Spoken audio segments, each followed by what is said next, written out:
day 3 of the November 98 7-day retreat in Springwater.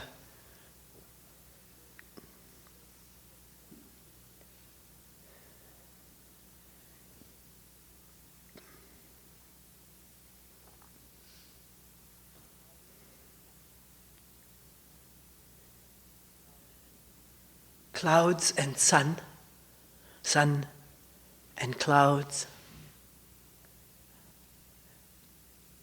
endlessly alternating, warm and cold, cold and warm.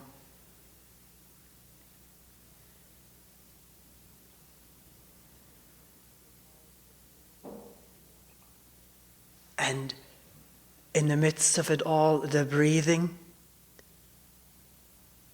Is it there?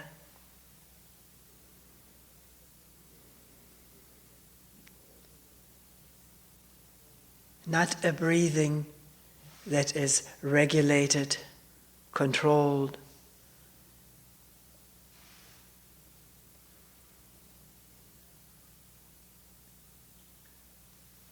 One can't keep that up very long. But breathing, even without that word.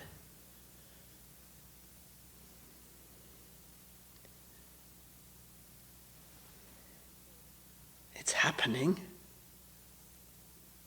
whether I think I'm controlling it or not, whether I think it's my breath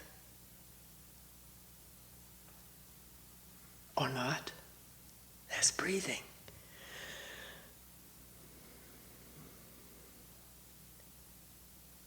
And heart beating, is it there? Maybe for some people very, very faint.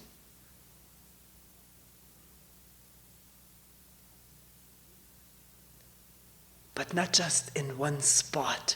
That happens if we think about it, where our heart is. If we don't think about it, there's this rhythmic pulsating throughout the body, and the room, and the wind, and the sun and clouds.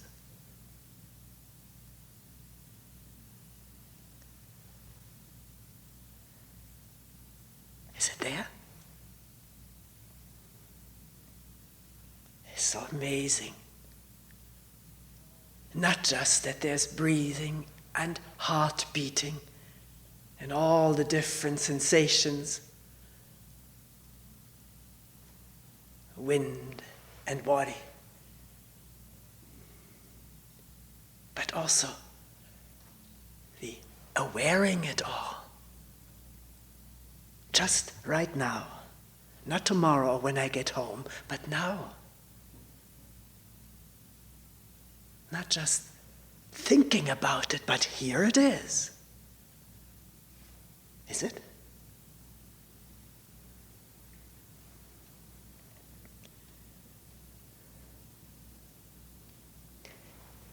Saying not just thinking about it reminds me of recently going to a hospital for an echocardiogram. And the friendly technician turned the monitor a bit so I could too see my heart on this monitor, like an X-ray, a little blurry, contracting, pumping. And then she explained all the different parts with vaguely unfamiliar words.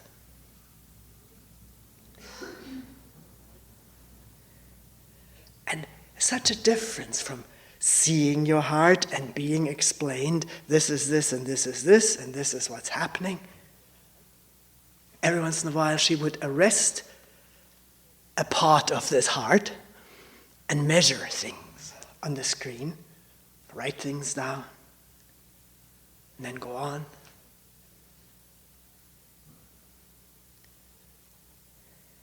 Thinking about it, evaluating it. I asked her afterwards, how is the heart?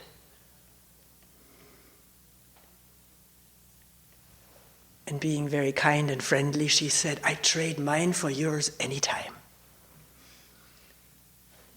Whatever that means. But here it is, from the inside, as it were, because one now can have a memory of the cardiogram screen. But that's not the immediacy of direct beating, direct perception. You see the difference? It's happening all the time. We're doing it. We are this beating heart. I didn't mean an I does it. We are this beating, this breathing, this pulsating, this sensing inside and outside sounds. Even if we don't know it, even if we have never seen an X-ray of ourselves, never read the medical research literature about ourselves, this thing is going on palpably in awareness when awareness dawns.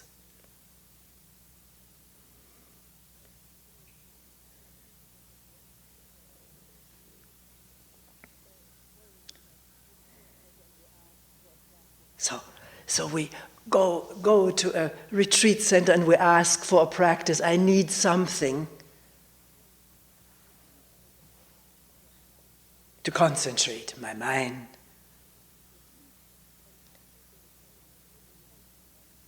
Often people say, at least can I attend to the breathing or count the breathing? We can do anything. Who is allowing it? Who is forbidding it? This breathing is there. So clearly perceptible.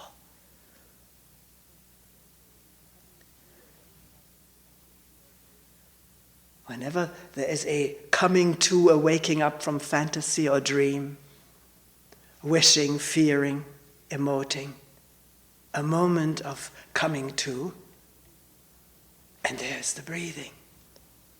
There's the heart beating, maybe more heartily, noticeably, faster, pounding stronger, because what was dreamt or thought about instantly stimulates the heart to pump more blood, get the organism going for fight or flight.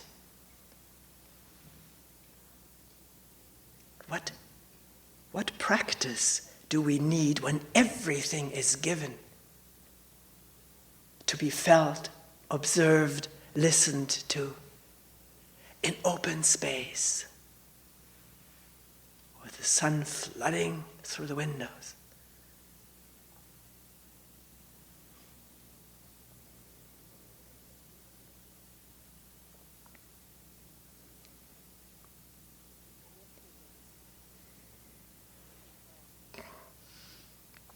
Yesterday, during the talk, I said something like, some people, everybody comes for different reasons. Some people come here to find relaxation, to relax. And then I listed some other motives. And one person remarked in a meeting, this sounded as though just coming here to relax is not as spiritual or as valuable as finding out who I am. This is how the brain heard it. I'd have to replay the tape whether this is how I put it. I don't think so.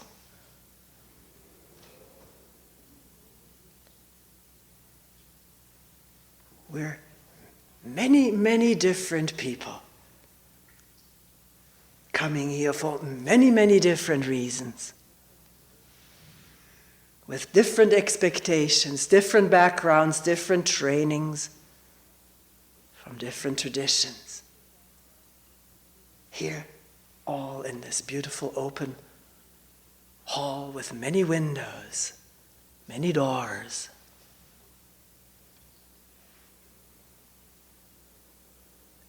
Who is there to say what is right and what is wrong, what is spiritual or nonsense? I hardly ever use this word.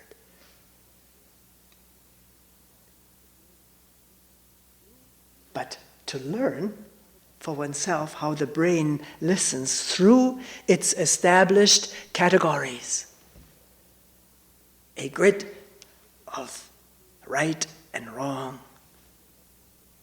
And picking up cues.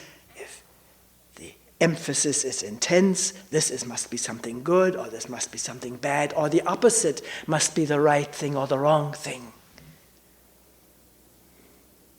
So can we learn about our listening? And it's helpful to check it back with the speaker, with me. Is that what you meant? This is how I heard it.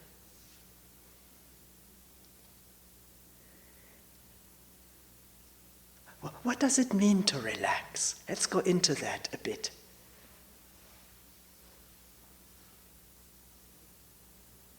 I think I myself speak of relaxing into this listening, into this sitting. What does it mean to relax? I think all of us have found out from experience that just giving ourselves the command, relax, doesn't do a thing.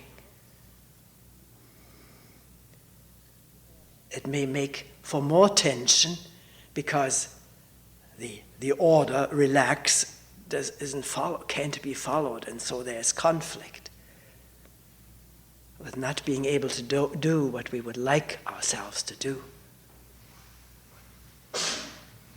So, relaxing into sitting, into listening, what does it really mean?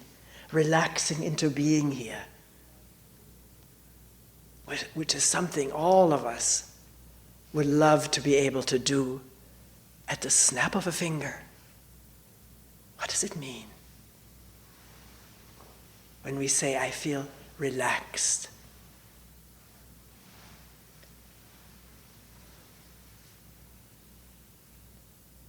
And I don't mean through any chemical means, drinking alcohol and, how do you call those things before a meal?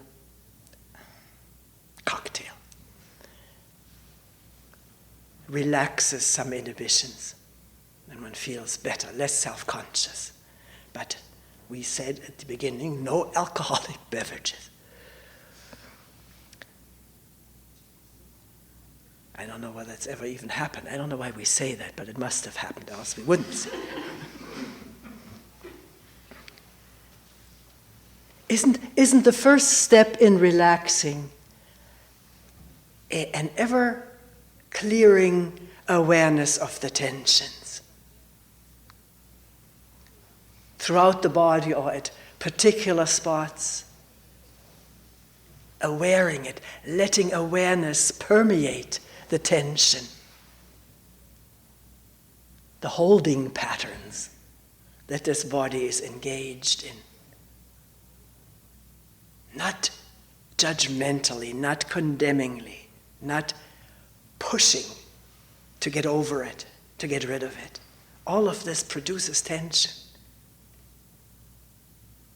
So in a kindly, open, interested way, allowing attention to permeate the tension.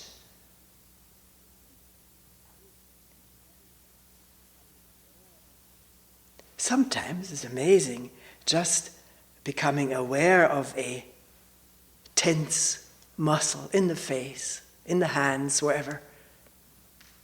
It does allow it to relax, because a lot of the holding pattern is habitual. It doesn't serve any particular purpose of binding anxiety. Very often it does, but not always. If it's just pure habit of holding the mouth, the nose, the hands, the neck, whatever, in a tense way, watching it, wondering about it, it can relax. It's not needed. There's no command in there, no force, just this incredible power of awareness.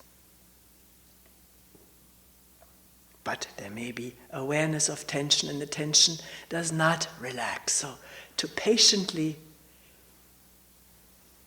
keep it there, let it be in awareness without opposing it or fighting it.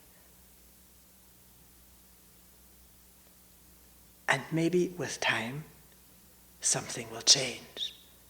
One may not even remember when it changed, but maybe suddenly realize, gosh, I used to be so tense here. Where did that go? There's so much that is happening in this amazing, quiet being with ourselves, with each other, in a quiet, spacious, orderly environment of great natural beauty. Even the floor displays this natural beauty of wood, well taken care of. So, being with all of our problems and tensions and anxieties and these endless thoughts we were talking about yesterday, not really noticing any progress, we mentioned it yesterday, somebody bringing it up, just being with it all, quietly, without demands, letting the wind blow as it will. And something happens, maybe unbeknownst to us. It's only noticeable when one steps outside and there's this marvelous tree without leaves in the hills glistening through the branches. One has never seen it before.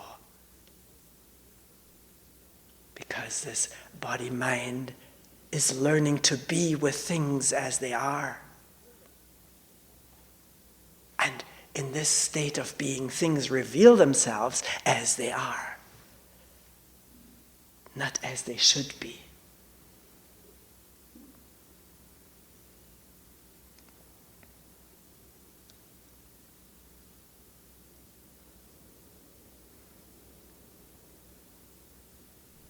Of course, one can say, as someone did,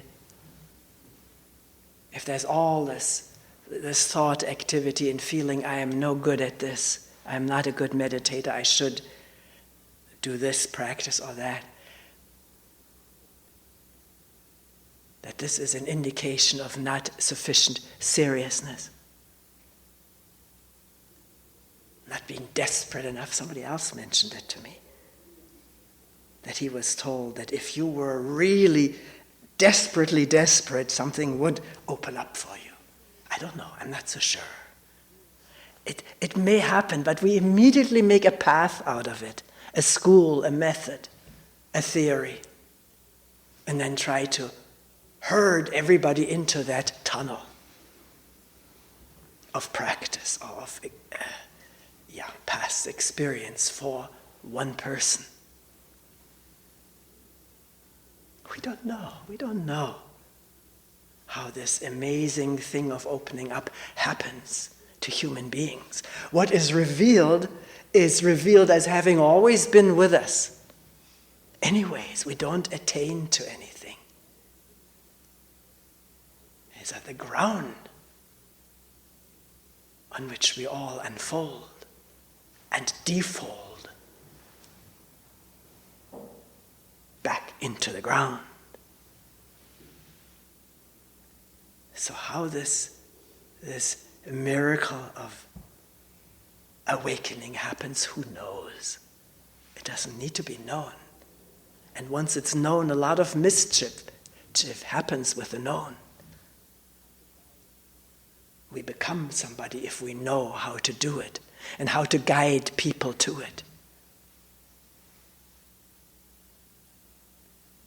It takes a very great present mind not to become somebody, in the process.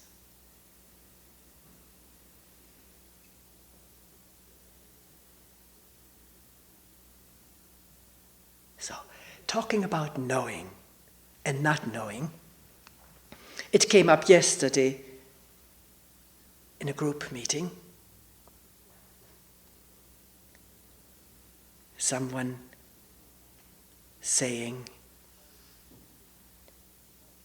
isn't our biggest predicament always needing to know and identify? Isn't that the cause of all of our suffering? I don't know if it's the cause of all of our suffering, but to stick with it and investigate this need to know and to identify is very worthwhile, because it's so observable all the time. It goes on all the time.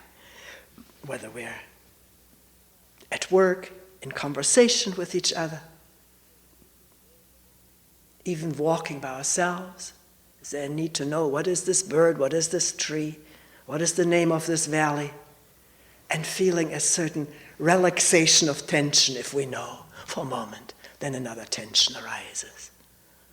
So, what is this need to know and identify, including ourselves? I have to know more about myself up here intellectually, verbally, experientially, sort of hoarded all the things I know about myself and about others.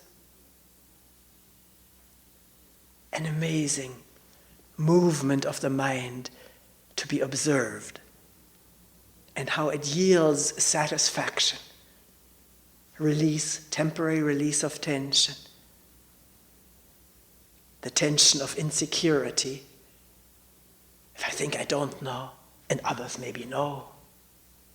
Feelings of superiority, if I do know what others don't, or the other way around, inferior to those who know. Can we observe that? Because it plays itself out in our relationships so habitually. We're so used to it, and yet it can appear on the display of the internet, for you and my relationships. But coming back right now to a more meditative, sitting here, sitting quietly, and noticing, which is what happened for the particular person, noticing as one is sitting, needing to know, needing to identify, needing to be identified.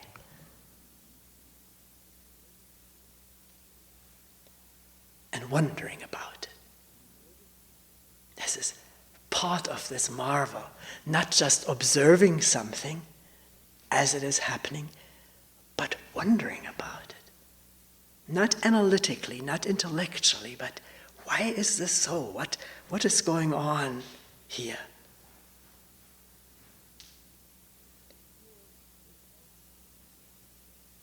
In this need to be secure in knowing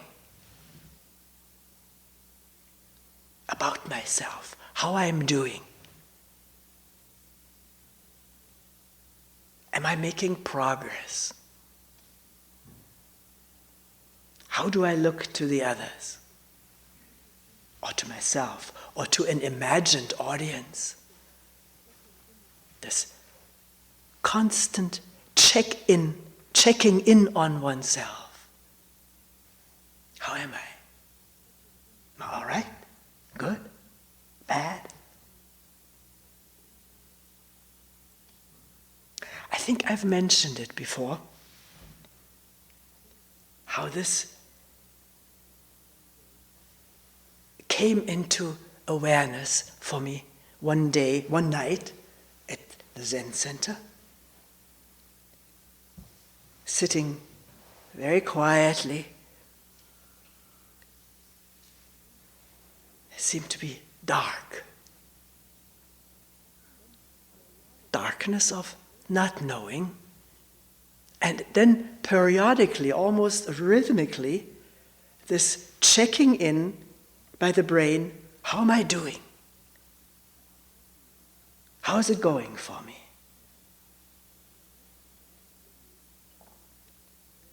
Am I all right? Am I getting someplace?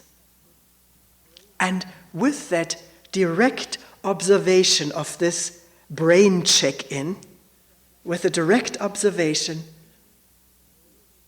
the question, does that have to be? Is that really needed? And one could feel, sense the seeming security that was wound up in this. The habitual need to know that I exist, as this, as that. And some hesitancy or resistance not to know and to enter fully into darkness. But the conditions were right for letting go of this, for realizing it is not needed. It's all right not to know. And it is all right, particularly when one is sitting here in a retreat. Now, if you go back, you have to know how to start the car, and even how to find your coat. There's endless knowing, endless remembering. But there are matters, if one is interested in meditating, inwardness, wondering. There is no need to know. And that not knowing can be trusted to be all right. There's no insecurity, nothing unsafe about this meditative not knowing. The habit of checking in is what brings the insecurity. Because I'll never know how I'm doing. It can change from moment to moment.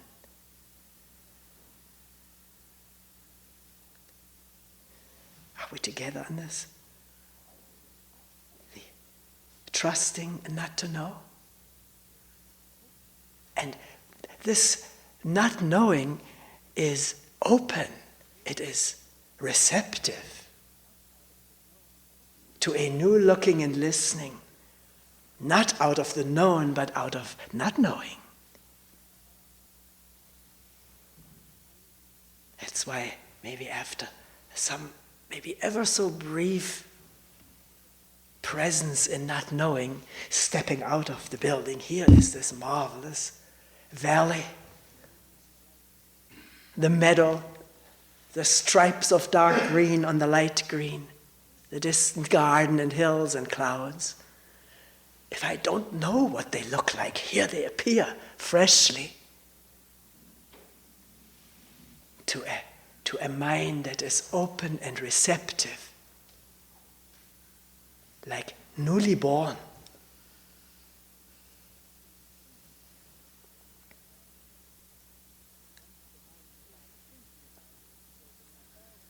Now, once the mind starts thinking about this, it will bring up all kinds of, or may bring up all kinds of objections. Don't we need to know?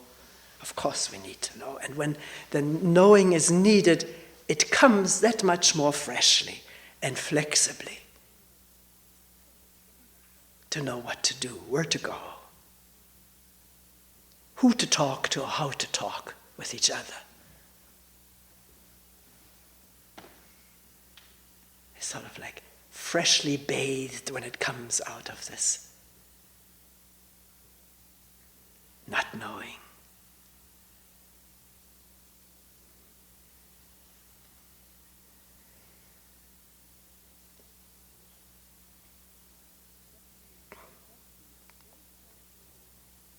So questioning is very closely linked with not knowing.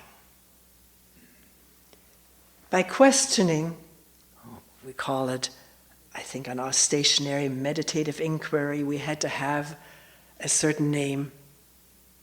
to give some indication of what we're doing here or not doing. But questioning never means a technique, a method, rote, learned, but a stopping in the midst of habit, sort of waking up, as it were, in the midst of habit and wondering, why am I doing this? Is this necessary? Does it have to continue? And not know the answer. The question is enough of a jolt, enough of an opening to look again for a second time, being the first time.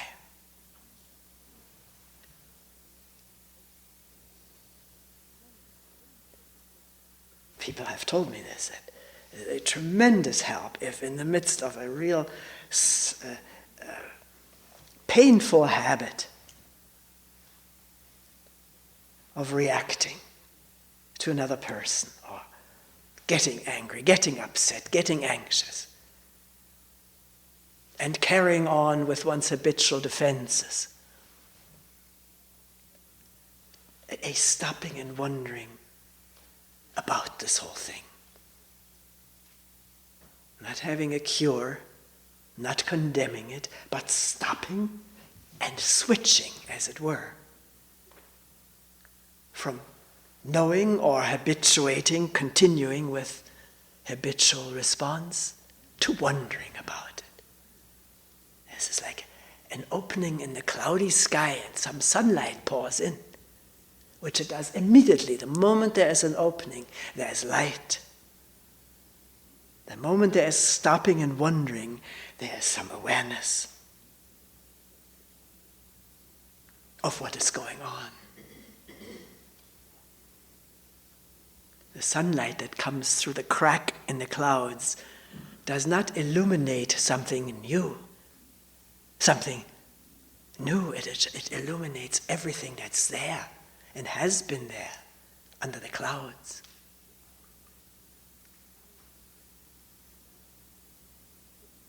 So,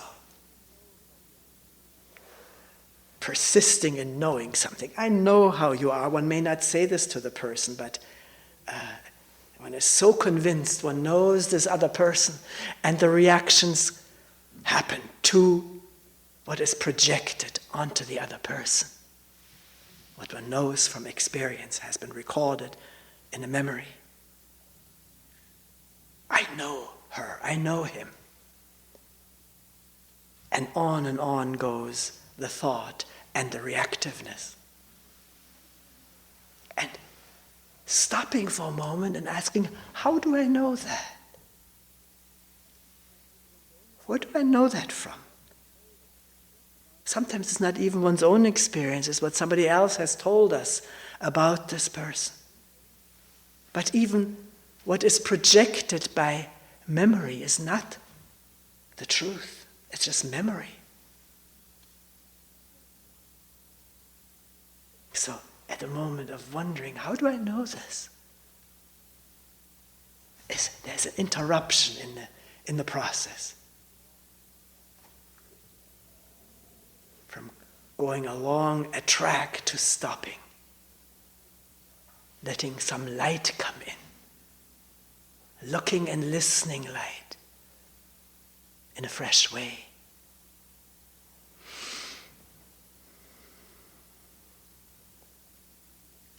How the question is formulated is up to the situation one finds oneself in.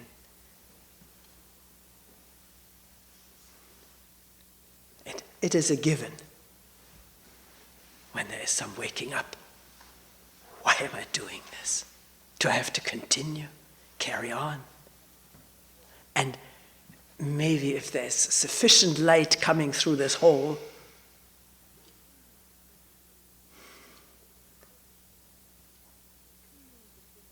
seeing the whole thing, by continuing to think in a certain way, the reactions are supported, the anger is maintained, the mood is carried on. One can see it at a glance.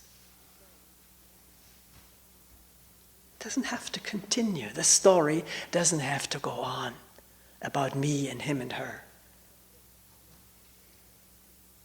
Even though the body still has momentum, it wants to continue. It loves its habits. But if the habits are not fed by thoughts and storyline, they have no fuel and they wither at this moment. And there's just presence and a new response. Or one doesn't know how to respond, which is a wonderful thing, to leave it open.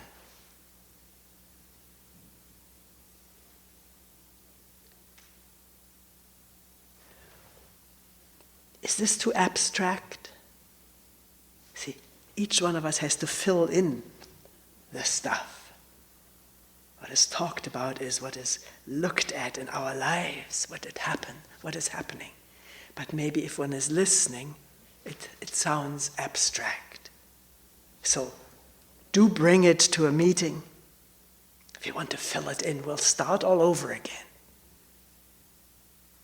And look at this amazing thing of questioning, not taking anything for granted.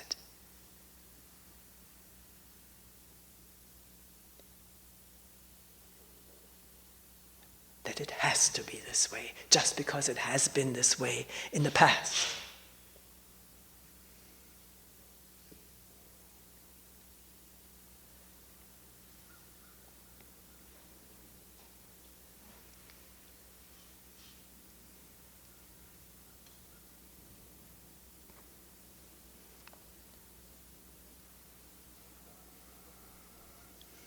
You could say, well, what does this looking at all of our stuff, all the conditioned mess we're in most of the time, what does looking at that have to do?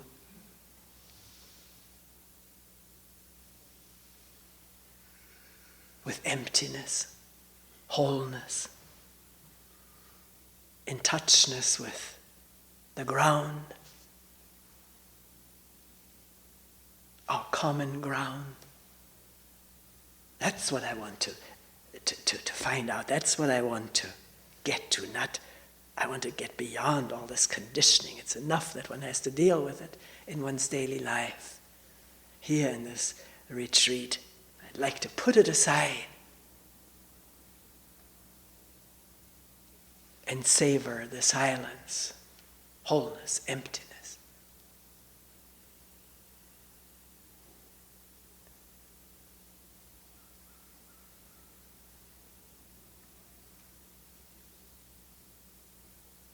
That's what awareness is.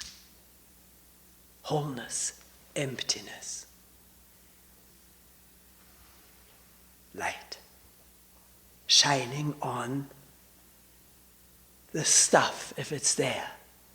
If it's not there, it shines on itself.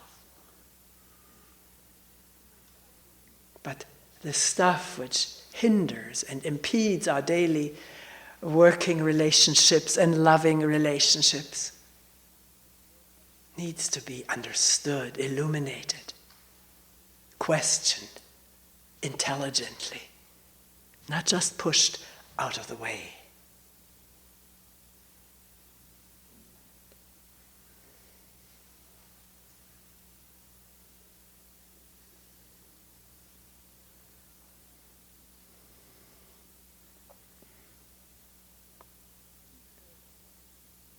So we often talk about the twofold aspect of sitting.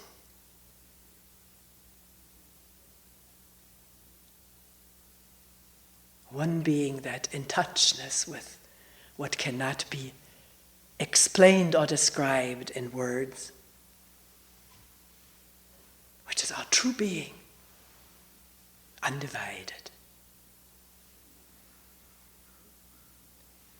And at the same time, wisdom and compassion about what hinders us and divides us and tenses us and conflicts us.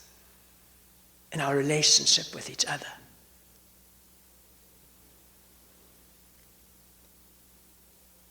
As we live together on this ever-changing earth, under the stars.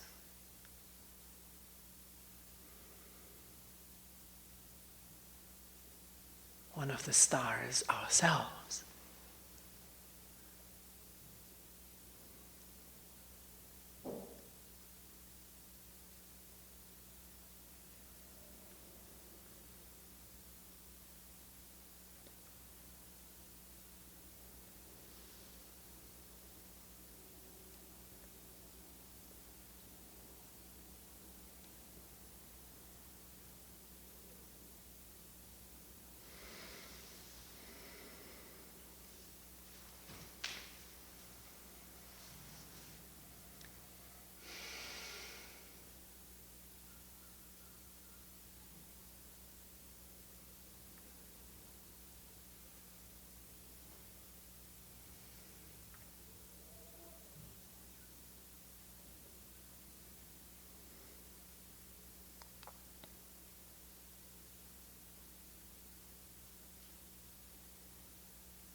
We will end here for today.